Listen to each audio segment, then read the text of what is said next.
bien, qué bueno, qué gusto poder, en medio de tanta cosa, ¿verdad?, que estamos viviendo, poder detenernos un tiempo para realmente volver a contemplar a Cristo, a nuestro Salvador y a nuestra esperanza de vida.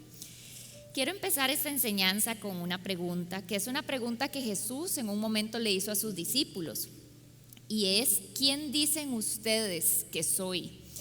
Las personas andaban diciendo diferentes cosas acerca de Jesús, andaban chismeando ahí de quién era ese que andaba enseñando.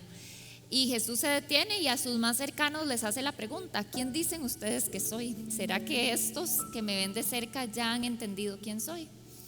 Entonces se las quiero hacer a ustedes, cada uno de ustedes en su corazón. Si les digo ¿quién dicen ustedes que es Jesús?, ¿qué se les viene a la mente? Muchas veces pensamos en el Hijo de Dios, mi Señor, mi Salvador, ¿verdad? Tantas cosas que en nuestro conocimiento están. Pero si cambio un poco la pregunta y les digo ¿qué dice su vida de quién es Jesús? Si las personas ven su vida, si usted se analiza en su día a día, ¿qué refleja de Jesús? Y bueno, empiezo con esta pregunta porque hoy vamos a estar en un texto que está en Juan 6. El Evangelio de Juan es hermoso porque Juan quiso detenerse a describir y hablar de quién era Jesús y no solo de lo que Jesús hizo. Habla mucho acerca de quién era Jesús, y que nosotros podamos entender esto, saber cómo fue que Cristo se describió a sí mismo estando aquí en la tierra, es importante para la forma como nosotros nos vamos a relacionar con Él. Por ejemplo, en Juan, en el capítulo 1, hoy les voy a ir dejando varias tareas de textos, así que ojalá tengan ahí a dónde apuntar para que los puedan después en sus casas leer con calma y saborear, masticar. Y uno de esos es Juan 1. Ese capítulo es hermosísimo porque es este capítulo que nos habla, ¿verdad? En el principio era el verbo, y el verbo era con Dios, y el verbo era Dios, y Él era la luz, y las tinieblas no prevalecieron contra ella. Y nos empieza a hablar toda esta introducción hermosa de quién era aquel del cual se iba a empezar a hablar en el libro. Y en el Evangelio de Juan también es donde encontramos estos famosos yo soy, ¿verdad? De los que se habla mucho, de los que estudiamos mucho. En Juan 6 se habla yo soy, el pan de vida. En Juan 8 habla de que Jesús es la luz del mundo. Juan 10 habla de Jesús como la puerta y el buen pastor. Juan 11 habla de que Jesús es la resurrección y la vida. Juan 14 habla de Jesús como el camino, la verdad y la vida. Y Juan 15 como la vid verdadera. 7 yo sois, que sería también hermoso que nos podamos sentar en nuestras casas a estudiar de todas estas formas que Cristo utilizó para describirse. Sin embargo, hoy del que vamos a estar hablando es del que está en Juan 6, que es de Jesús como nuestro pan de vida.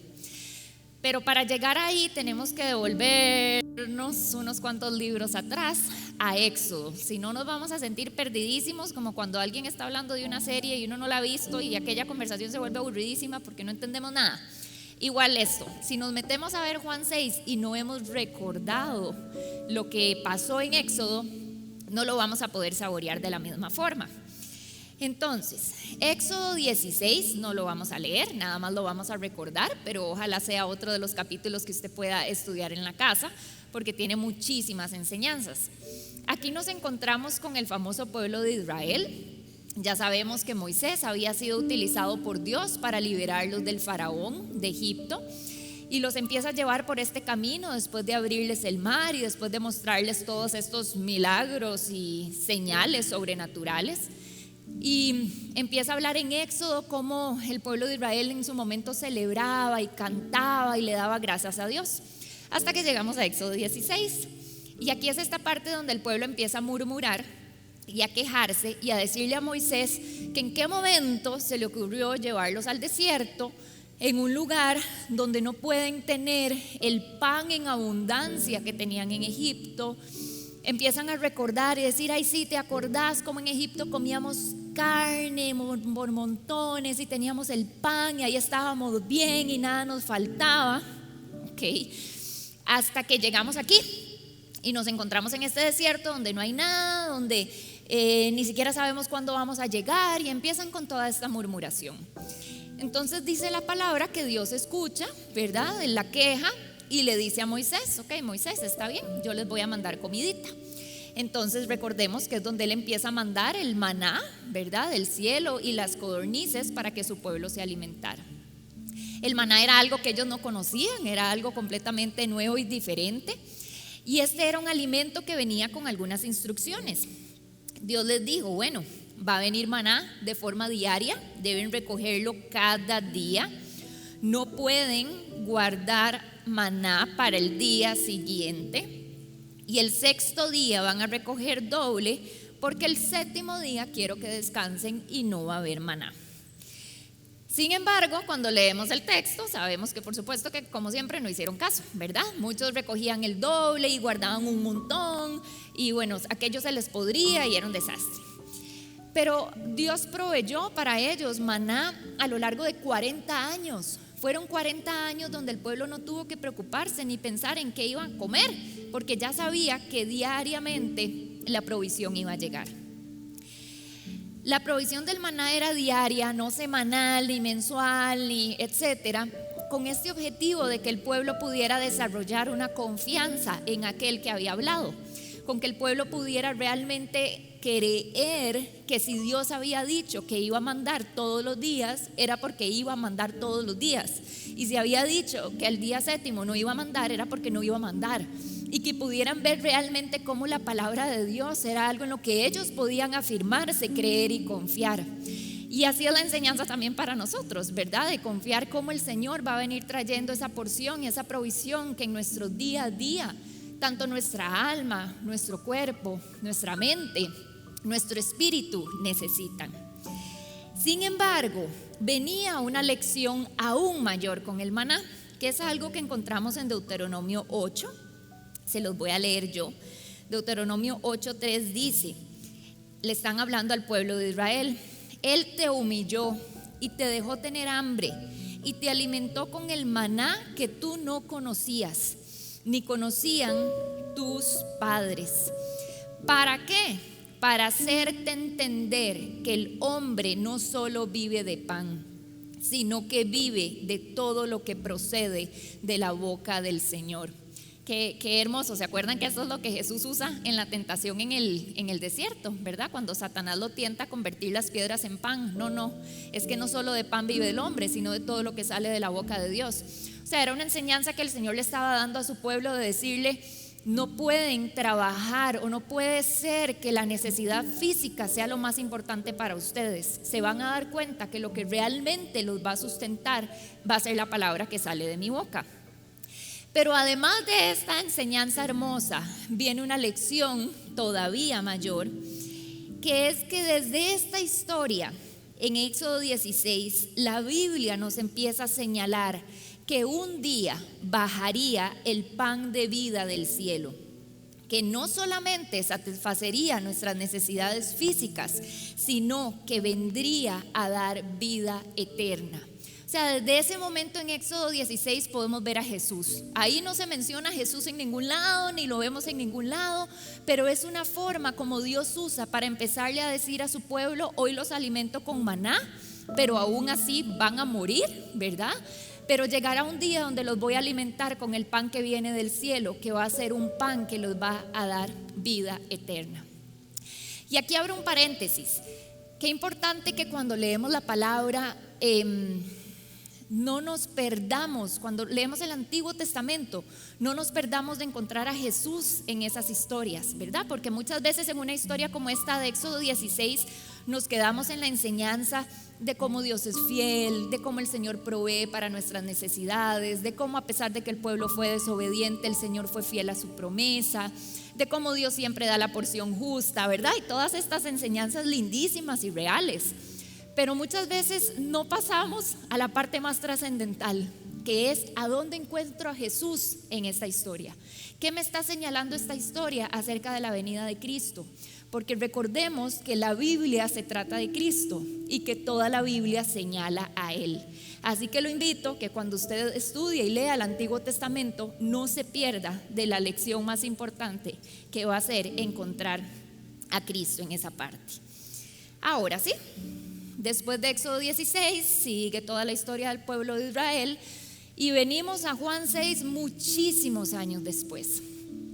Juan 6 es uno de los capítulos más largos del Nuevo Testamento, es un capítulo muy denso. Vamos a pasarle por encima a un pedazo, pero igual los invito, les estoy dejando demasiada tarea, a que ojalá lo puedan estudiar y leer en sus casas completo. Juan 6 nos encontramos nuevamente a personas que estaban hambrientas, así como en Éxodo 16.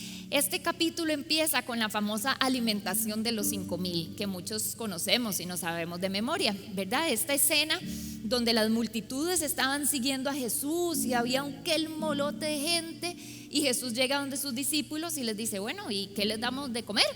Y dicen: no, es que no hay platita, o sea, ¿cómo vamos a alimentar a esta cantidad de gente? Ni con lo que tenemos nos alcanzaría. Entonces viene este niño con los 5 pancitos y 2 peces, los presenta delante de Jesús, el Señor da gracias y dice que se empieza a multiplicar. Qué linda la enseñanza en esa parte, ¿verdad? De cómo lo poquito que a veces sentimos que tenemos en las manos de Cristo puede ser utilizado para gran gloria de nuestro Padre. Y yo me pongo en los zapatos de las personas que les tocara repartir, ¿verdad? Porque dice que Jesús dio gracias y que los mandó a repartir, ¿verdad? Así como en fe, literal, a la mano de Dios. Vamos a ir a ver cuánto podemos partir esto.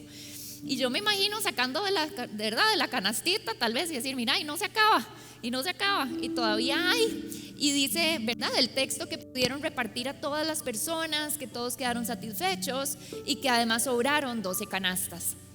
Esto de las 12 canastas a mí me gusta mucho, porque lo relaciono con los 12 discípulos, ¿verdad? Como una forma de Jesús de poder mostrarles a ellos que aquellos que le siguen, Él tiene un cuidado especial, ¿verdad? Que no solo iban a estar saciados con lo que los demás iban a comer, sino que había un cuidado aún más especial y mayor para ellos. Una canastita de pan y de peces para cada uno. Entonces se imaginarán que las personas quedaron fascinadas y alborotadas, y qué fue aquella maravilla que de pronto vinimos aquí, nos dieron comida gratis y alcanzó y sobró. Entonces se empezó a armar un molote del que Jesús dijo: esto no fue para lo que yo vine. Entonces, ¿verdad?, Jesús sabía cuándo tenía que huir por la izquierda, y dice que era de noche y mandó a sus discípulos en una barca a cruzar el mar de Galilea. Y Él les dijo: váyanse, yo ahorita llego, ahí los alcanzo. Y es el texto que sigue de cuando Jesús camina sobre el agua, ¿verdad?, que también lo conocemos. Resulta que entonces estos llegan al otro lado, Jesús y sus discípulos, y se levanta al día siguiente la multitud que había estado en lo de los panes y los peces. Y dice: ¿y estos qué se hicieron? Habían quedado con la expectativa, con las ganas, ¿verdad?, de seguir escuchando, de seguir estando ahí donde estaba Jesús. Y dice: no, se fueron, tenemos que ir a buscarlos, posiblemente están en el otro lado. Entonces dice que ya vamos a empezar a leer la Biblia. Llega donde está Jesús y le dicen: maestro, ¿qué te hiciste? Te andamos buscando, ¿en qué momento cruzaste? Y Jesús no les contesta, sino que les empieza a decir lo siguiente. Vamos a leer Juan 6 del 26 al 35, y después vamos a seguir del 47 al 51. Este texto de Jesús como pan de vida es un texto largo, es un texto donde uno ve que Jesús dice lo mismo una y otra vez, se van a dar cuenta, una y otra vez, pero era algo que Jesús sabía que tenía que ser reiterativo en este tema. Dice el versículo 26 lo siguiente: ciertamente les aseguro que ustedes me buscan no porque han visto señales, sino porque comieron pan hasta llenarse. Trabajen, pero no por la comida que es perecedera, sino por la que permanece para vida eterna, la cual les dará el Hijo del Hombre. Sobre este ha puesto Dios, el Padre, su sello de aprobación. ¿Qué tenemos que hacer para realizar las obras que Dios exige?, le preguntaron. Esta es la obra de Dios, que crean en aquel a quien Él envió, les respondió Jesús. ¿Y qué señal harás para que la veamos y te creamos? ¿Qué puedes hacer?, insistieron ellos. Nuestros antepasados comieron el maná en el desierto, como está escrito: pan del cielo les dio a comer. Ciertamente les aseguro que no fue Moisés el que les dio a ustedes el pan del cielo, afirmó Jesús. El que da el verdadero pan del cielo es mi Padre. El pan de Dios es el que baja del cielo y da vida al mundo. Señor, le pidieron, danos siempre ese pan. Yo soy el pan de vida, ¿verdad? Como diciendo, no han entendido nada, que el pan soy yo. Yo soy el pan de vida, declaró Jesús. El que a mí viene nunca pasará hambre, y el que en mí cree nunca más volverá a tener sed. Leamos el 47 de una vez. Ciertamente les aseguro que el que cree tiene vida eterna. Yo soy el pan de vida, por 20ª vez. Los antepasados de ustedes comieron el maná en el desierto y sin embargo murieron. Pero este es el pan que baja del cielo. El que come de él no muere. Yo soy el pan vivo que bajó del cielo. Si alguno come de este pan, vivirá para siempre. Este pan es mi carne que daré para que el mundo viva. En el tiempo de Jesús el pan se podía ver como una necesidad nutricional, ¿verdad? Era un alimento realmente importante y tenía un significado histórico muy importante para los judíos por todo este tiempo en el que Dios sostuvo con maná al pueblo de Israel en el desierto. Entonces realmente Jesús escogió esta metáfora de forma intencional. Y a estos seguidores les quiso resaltar 3 cosas importantes. Primero, no busquen los beneficios de seguirme, búsquenme a mí. Yo no vine solamente a sustentar sus necesidades físicas, yo soy el que vino a dar vida eterna. Y el que quiere la vida eterna debe comer de este pan, que eso significa debe de creer realmente que yo soy el pan de vida que bajó. Vean qué curioso esta parte, porque nosotros podríamos pensar que al estas personas, ¿verdad?, haber caminado y buscado a Jesús y tener esta intencionalidad de estar donde Él está, porque así llegaron, ¿verdad?, como ansiosos, de ¿qué te habías hecho? Te estábamos buscando. Nos hubiéramos imaginado tal vez que Jesús los iba a recibir con los brazos abiertos y les iba a decir: hey, sí, me vine para acá, qué dicha que llegaron, continuemos la enseñanza, bienaventurados, ¿verdad?, por buscarme. Pero no, Jesús llega y los confronta de una manera dura, ¿verdad? Lo que les está diciendo de una forma u otra es: yo conozco las intenciones y las motivaciones de sus corazones. Yo sé por qué ustedes me están buscando. Ustedes creen que tienen una necesidad física, pero en realidad lo que ustedes tienen es una necesidad espiritual. Ustedes están preocupados en su estómago, pero yo aquí vine a trabajar no por su estómago, yo vine a trabajar por su alma, por su espíritu y por su vida eterna. Estas personas, imagínense, habían visto cómo habían podido comer de forma gratis. Entonces posiblemente pensaban: qué éxito, si nosotros seguimos siguiendo a este hombre, va a seguir multiplicando el pancito y los peces, no vamos a tener que trabajar, imagínense cuánta plata nos vamos a ahorrar. O sea, esto es una maravilla. Y Jesús sabía que la motivación llegaba hasta ahí, que estas eran personas que lo estaban persiguiendo por la añadidura, pero no realmente por quien Él era. Entonces les empieza a decir: ustedes no han entendido, primero, que el pan que bajó del cielo no lo dio Moisés, sino que lo dio mi Padre, que es el que tiene cuidado de su pueblo. Pero no han entendido que ellos, a pesar de que tuvieron maná del cielo, murieron. Y yo ya no vine a traer maná del cielo, sino que yo soy el pan que descendió para el que cree en mí pueda tener vida eterna. Entonces esto realmente nos confronta y nos invita a que reflexionemos qué tipo de seguidor de Jesús estamos siendo. Porque aquí entre nosotros o allá afuera, ¿verdad?, en la iglesia del Señor en general, podemos encontrar 2 tipos de seguidor, o muchos, creo, pero bueno, en este tema podemos encontrar esa persona que realmente lo único que le interesa es lo que Jesús, lo que Dios pueda contestar y hacer para su vida. Y tenemos las otras personas que realmente buscan y caminan con Cristo por un asunto de quién es Él y no de lo que Él nos va a dar. Vean qué importante esta frase. Jesús no vino al mundo con la prioridad, esa es la palabra clave, con la prioridad de dar añadiduras. Jesús estaba concentrado en dar salvación. Jesús no vino al mundo con la prioridad de dar añadiduras, sino de dar salvación. Que juntamente con ese creer en Cristo para salvación van a venir añadiduras por su gracia, su misericordia y su amor de papá, por supuesto. Pero cuando nosotros estamos teniendo una relación con Cristo que se basa en las añadiduras, muy posible nos va a pasar lo que le pasó a esta gente, que dice después del texto que cuando ellos terminaron de escuchar a Jesús, muchas de las personas se fueron. de estos seguidores posiblemente dijeron: no, esto está demasiado complicado. ¿Quién se cree este? Si es el hijo de José, ¿cómo va a estar diciendo que él bajó del cielo? Otros tal vez decían: yo solo vine aquí por pan y me echaron esta hablada que está complicadísima. Entonces dice que muchos se fueron y que Jesús llega donde sus discípulos y hasta les dice: ¿y ustedes qué? También se van a querer ir. Entonces tenemos que examinar si nosotros estamos siendo este tipo de seguidores de Jesús, que cuando nos hablan de bendición, de deleitarnos en Él porque Él concede, de que el Señor multiplica, de verdad, de toda esta plenitud que el Señor nos da, entonces aleluya, amén, lo recibo, sí. Pero cuando nos empiezan a recordar que en nuestra vida hay una naturaleza de pecado, que no podemos ceder a los deseos de la carne, que en realidad la paga del pecado es la muerte y sin Cristo eso es lo que merecemos.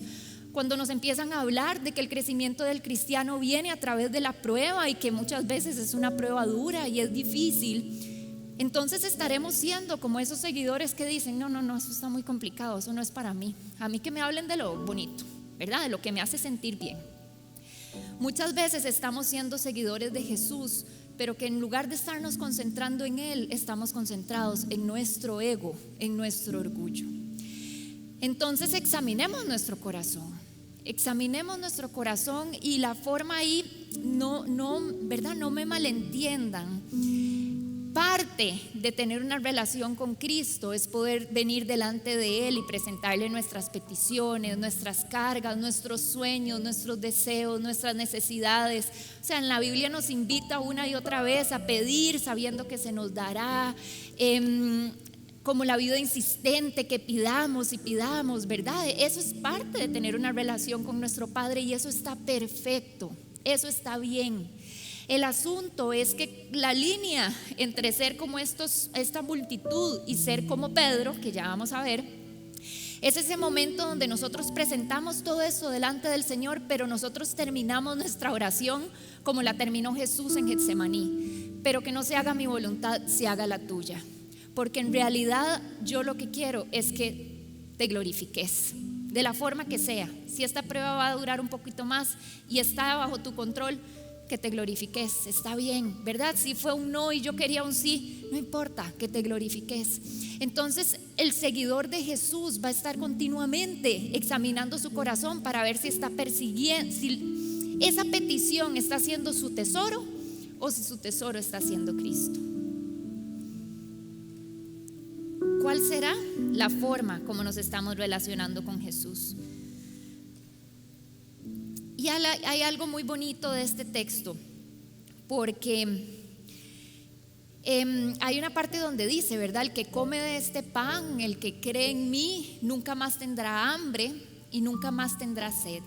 O sea, lo que el Señor nos está diciendo es: yo vengo a satisfacer lo más profundo de la necesidad de su alma y de su espíritu, para que puedan llegar a ese momento, ¿verdad? Donde ya estemos cara a cara con Él, donde va a haber una plenitud total y absoluta.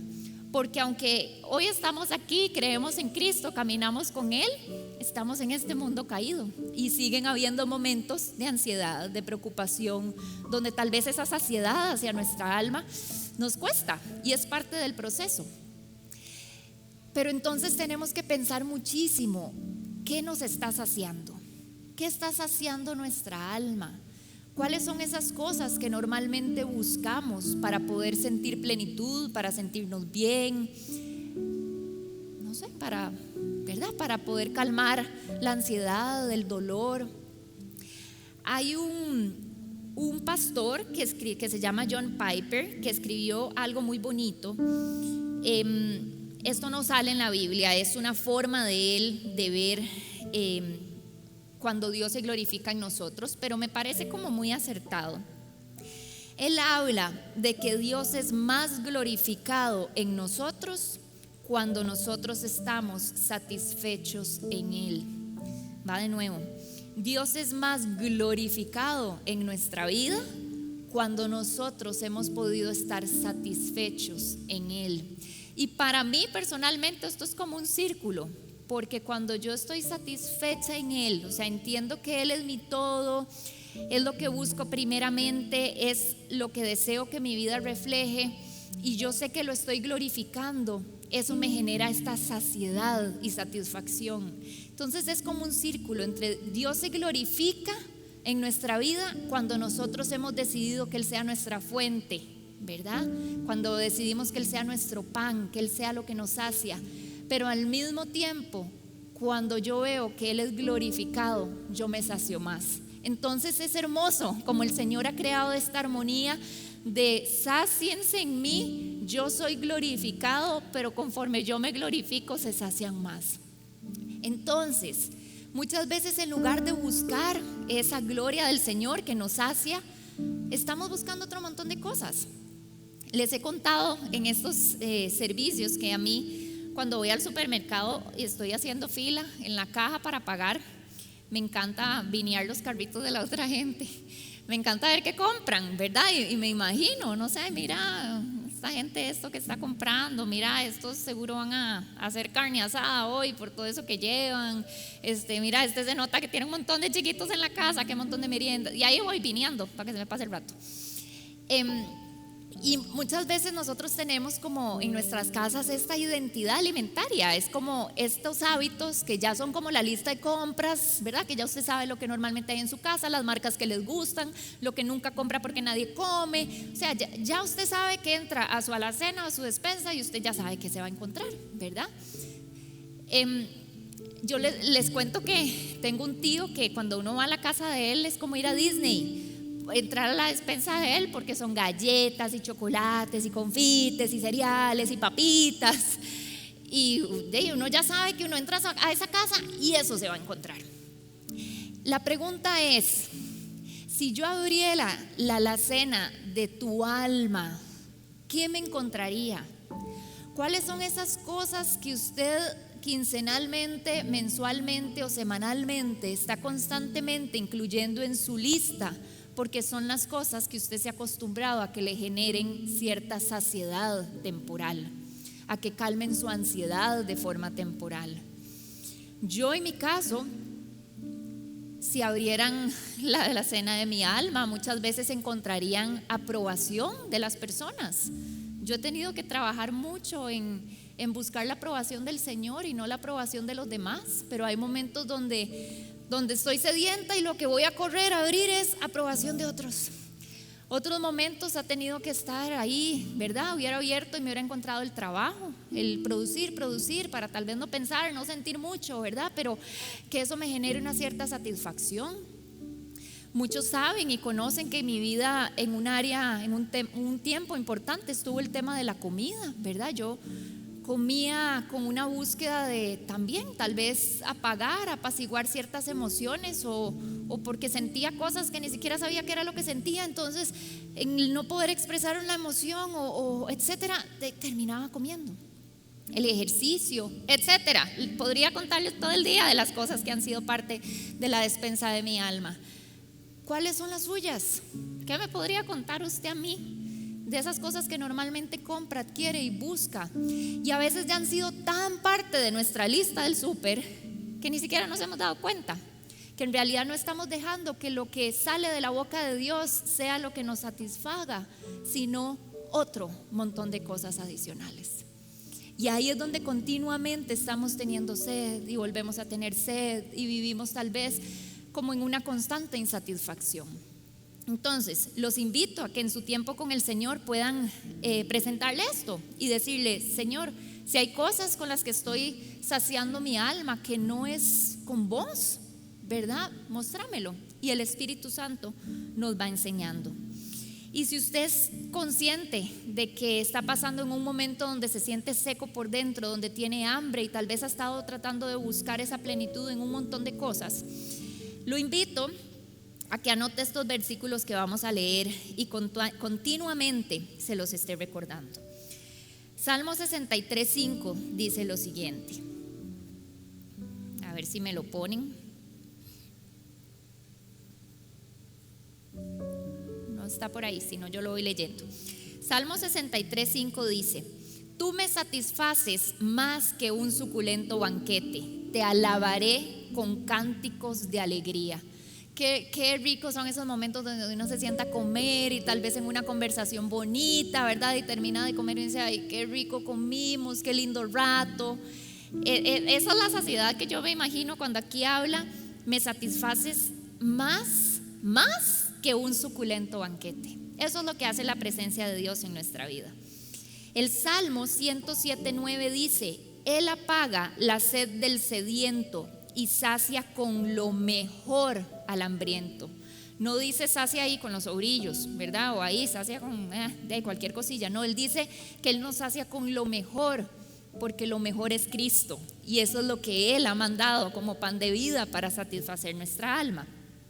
Y por último, Isaías 58:11 y 12 dice, pongan atención porque este es hermosísimo. Jehová te pastoreará siempre, siempre, no a veces, no cuando solo te portas bien, no cuando Él tenga ganas. O sea, aquí hay una promesa para su vida. Usted tiene un pastor siempre que cuida de usted, que lo guía, que lo dirige, que lo protege. En este momento Él es su pastor. En medio de su circunstancia Él está con usted. Dice, en las sequías saciará tu alma. Si usted está pasando por un momento donde se siente seco por dentro, aquí dice que Él va a saciar tu alma. No dice que va a cambiar tu circunstancia ya, pero dice que Él va a saciarte, que en medio de Él va a dar a tu alma, a tu espíritu, lo que necesita para poder recorrer esa etapa. Y dará vigor a tus huesos. Él te va a fortalecer. Para los que tal vez sienten que ya no tienen fuerzas, que están cansados, que ya no pueden más, aquí hay una promesa que dice que Él va a fortalecer tus huesos.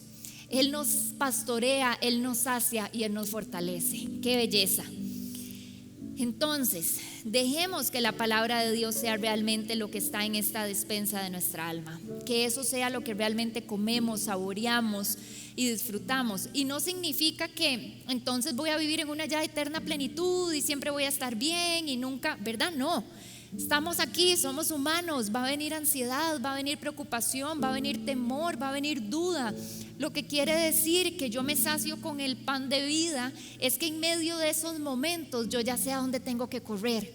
Yo ya sé qué es lo que tengo que alimentar mi alma para poderle decir, alma mía, podés estar tranquila, porque Él nos satisface como un suculento banquete. Eso es lo que significa poder correr al pan de vida. Y para terminar, como les contaba ahora, cuando Jesús termina de enseñar, muchas personas se van y Él llega y les pregunta a sus discípulos, ¿y ustedes qué? ¿Se van? ¿Se quedan? Y aquí el famoso Pedro, a veces tan volado y a veces tan acertado, responde que yo digo que ganó, no podría haber contestado mejor. Y le dice, pero maestro, ¿a dónde vamos a ir? ¿A quién vamos a ir?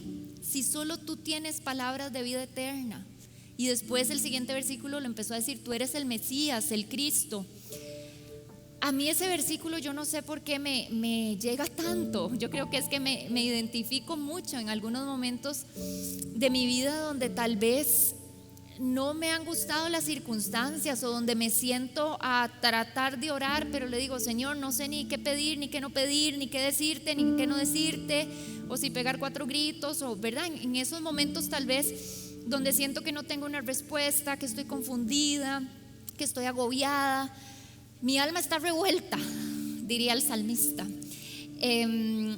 Pero al final lo que hago es que me detengo y le digo, Señor, aunque hay muchas cosas que no sé, aunque hay muchas cosas que no puedo explicar, aunque hay muchas cosas que no tengo respuesta, aunque hay muchas cosas que no entiendo, hay una cosa que sí sé. O sea, lo único que sí sé es que a quién voy a ir si solo vos tenés palabras de vida eterna. ¿Para dónde voy a agarrar? Aunque aquí todo esto de interno está hecho un molote y aunque te busco y siento que no contestás, pero ¿a quién iré si solo tú tienes palabras de vida eterna? ¿Qué regalo tenemos en nuestro Padre? ¿Qué regalo tenemos en Cristo? Y quiero dejarle esto tal vez a personas que hoy se sienten como esta descripción que he puesto mía en algunos momentos, que ustedes dicen, ya estoy cansado de esperar y esperar y esperar y que Dios no conteste. Es injusto poder ver testimonios de otra gente y en mí no pasó, porque tal vez son cosas que no pasaron. Una sanidad que no se dio, un trabajo que no apareció, no sé, ¿verdad? Entonces muchas veces eso nos puede poner en conflicto con el Señor y podemos decir, de ahí, no era que vos ibas a, ¿verdad? Que muchas veces esa ha sido nuestra, no sé, formas como hemos creído que el Señor va a contestar, pero en su soberanía Él decide otra cosa. Pero en medio de ese enojo que se vale tener, en medio de esa confusión, en medio del dolor, yo sé que pueden haber circunstancias muy dolorosas, recuérdele a su alma, pero a pesar de esto, ¿a quién voy a ir si solo Él tiene palabras de vida eterna? Aunque la añadidura no la esté viendo o no la haya visto, sé que el pan de vida bajó del cielo, no solamente para mis añadiduras, porque eso es una parte, pero bajó del cielo para que yo pueda tener una eternidad con Él. A veces caminamos demasiado aterrizados y se nos olvida que nuestro paso por esta tierra es transitorio, temporal e imperfecto, pero que en realidad la buena vida para los que creemos en Cristo empieza después. ¿A quién iremos si solo Él tiene palabras de vida eterna? Y hoy quiero hablar, para terminar, a todas aquellas personas que en medio de estas situaciones tan difícil que estamos viviendo, no dudo que muchos pueden estar pasando por momentos de una ansiedad y preocupación importante a nivel económico, a nivel laboral, ¿verdad? Que tal vez con esta semana de cierres muchos de ustedes se puedan estar viendo afectados de forma importante. Yo hoy le quiero recordar que el Señor cuida de usted. En Mateo, cuando nosotros leemos este versículo hermoso que dice: busquen primeramente el reino de Dios y su justicia y todo va a venir añadido, la palabra dice: todas estas cosas van a venir añadidas. Y cuando leemos para arriba, porque muchas veces nos quedamos solo en el versículo, de lo que Jesús venía hablando era de la comida y el vestido. Es una promesa que usted tiene en Cristo, que si usted sigue buscando primeramente el reino de Dios, aún en medio de estas cosas van a venir añadidas.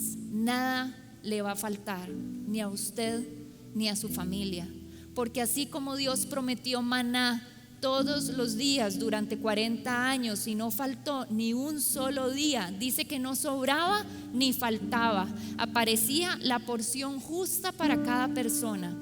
Que usted hoy se pueda ir de este lugar confiando en que así como Dios proveyó para su pueblo en aquel tiempo, Él va a proveer para usted. Que podamos descansar en la soberanía y en el cuidado de nuestro papá. Lo invito a cerrar sus ojos. Vamos a poner ahí nuestra vida delante del Señor.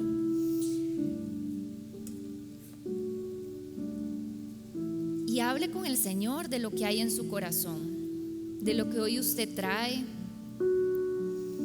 Y si no tiene muchas palabras que decirle, por la razón que sea, dígale: Señor, pero aquí estoy porque he creído que solo tú tienes palabras de vida eterna para mí.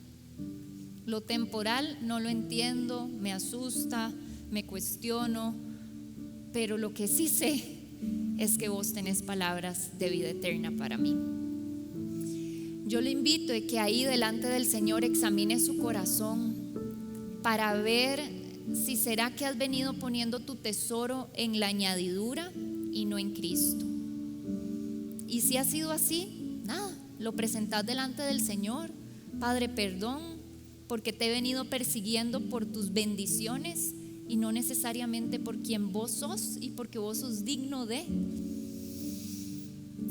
Y presente su corazón delante del Señor para que Él pueda trabajar con aquellas cosas que usted ha decidido que sean las que sacian su alma. Y dígale: Espíritu Santo, enséñame a que el pan de vida sea lo que trae saciedad en medio de ese tiempo. Señor, gracias por tu presencia en esta mañana. Gracias, Padre, por como decía al principio, porque en medio de lo convulso de las circunstancias en las que estamos, Señor, podemos hacer una pausa para volver a concentrarnos en lo eterno, para volver a concentrarnos en ti, en tu amor, en tu perfección, en tu fidelidad. Señor, yo quiero orar en esta mañana por cada una de las personas que está aquí y por cada una de las personas que nos está viendo, para que tu Espíritu Santo traiga la porción justa que su alma, su espíritu, su mente y aún sus cuerpos necesitan. Señor, tú conoces el clamor de sus corazones. Yo sé que hay clamores tan grandes, tan duros, que tal vez ya ni siquiera les salen palabras, pero el Señor ve el clamor en tu corazón. Padre, yo te quiero pedir que a esas personas tú les traigas la porción de paz, de descanso y la respuesta que tú sabes que su alma, Señor, necesita en ti. Padre, yo quiero pedirte un cuidado y una protección especial en medio de nosotros, Señor, en el nombre de Jesús, y que podamos ser una iglesia que cuando está allá afuera y otras personas ven nuestra vida, puedan ver a un Cristo, Señor, lleno de gracia y verdad, como dice en Juan. A ti sea, Señor, toda la gloria y la honra por poder darnos la oportunidad de recibir más de ti. Hoy no te pido, Señor, por cada uno de estas personas, Señor, que contestes sus oraciones. No te pido solamente por eso. Yo sé que tú estás en cuidado de sus circunstancias, pero te quiero pedir que en medio de sus circunstancias ellos puedan recibir una revelación aún mayor de Cristo y de su obra en la cruz. En el nombre de Cristo Jesús, amén y amén.